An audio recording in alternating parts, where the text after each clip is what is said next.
sais, j'avais vu, je crois, 17 décès pendant mes 3 ans et demi d'études d'infirmier. Arrivé en réanimation, j'ai arrêté de compter à 500. Et ça faisait moins de 6 mois que je travaillais. Je prenais de la cocaïne pour me réveiller, je prenais, quand j'étais épuisé, je prenais des opiacés, de la morphine, et ça arrive jusqu'au point de rupture.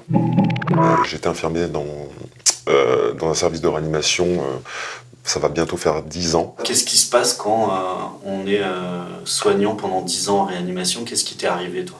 Moi, ce qui m'est arrivé, c'est que progressivement, au fur et à mesure du temps, je me suis complètement oublié dans le travail, en fait.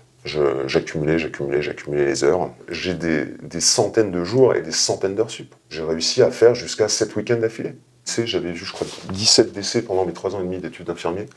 Arrivé en réanimation, j'ai arrêté de compter à 500. Et ça faisait moins de 6 mois que je travaillais.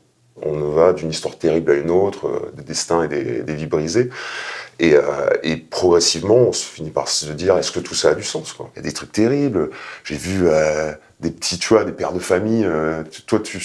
C'est toi qui vas littéralement le débrancher, arrêter le respi, avec les 2 gamines accrochées dans ses bras, machin, et c'est toi qui tu tues le mec, quoi. Tu vois. Enfin, il est en mort cérébrale, tu vois, ou machin, mais c'est... Et tu te dis, c'est des choses, sur le moment, je rentrais, je me dis, allez, je vais boire un verre, ou je vais me faire un truc, tu vois, machin, je vais plus y penser, et après, ça revient, et ça arrive jusqu'au point de rupture. C'est quoi le point de rupture?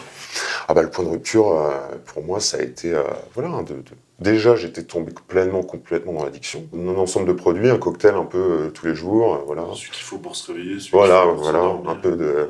une injection de cocaïne le matin, hop, et puis ensuite, bah, quand on rentre, un peu de morphine pour dormir. Ah, c'est en injection que tu faisais? Ah ouais, moi je faisais tout en injection. Dès le début? Ouais, tout de suite. Ouais. Mais moi, ma manière pour moi de m'anxioliser, de retirer la douleur que j'avais interne à ce moment-là, ça allait se passer par les consommations. Et bon, mais il a fallu arriver vraiment à ce que je manque de mourir, quoi. Je fasse une overdose sur le lieu de travail, pour que je prenne vraiment conscience que j'avais un problème. Une semaine avant, je disais à tout le monde, mais non, mais tout va bien, ça va, je suis juste un peu fatigué. J'étais devenu un squelette, quoi. Et là, on parle en plus d'une période qui est antérieure au Covid. Ouais, bien avant. C'est-à-dire que les rythmes étaient déjà très difficiles. Et t'as vu d'autres personnes, pendant que tu travaillais, être en burn-out, Beaucoup. dans des situations... Beaucoup, ouais. Malheureusement, on avait la réputation d'être un service très difficile. Sur les 10 ans où j'ai travaillé, enfin, jusqu'à ce que là, je sois en arrêt, j'ai vu 9 de mes collègues partir en burn-out. J'ai vu 2 collègues qui ont fait des tentatives de suicide, et un collègue qui s'est, lui, clairement suicidé. Et c'était tous liés au travail. Est-ce que vous êtes formé psychologiquement quand tu vois 500 morts au bout de 6 mois de travail en réanimation? Malheureusement, non. Après, c'est une vocation. On est formé pendant les études, on a des bases de psychologie, on a des choses.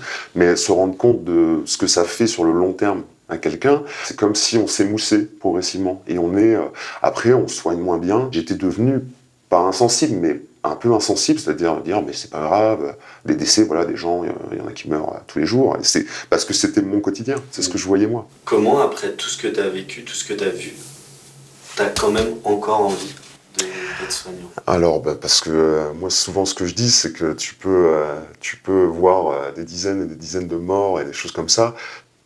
Voilà, passer des heures, passer une garde de 10 heures où t'arrêtes pas une minute, t'as pas le temps de bouffer, t'as pas le temps de pisser, t'as le temps de rien, et ben, en un regard ou un merci, t'oublies tout.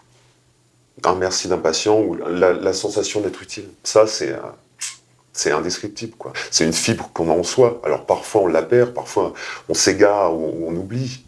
Mais en tout cas, pour mon cas, moi je sais que je ne sais pas faire autre chose, je me vois pas faire autre chose.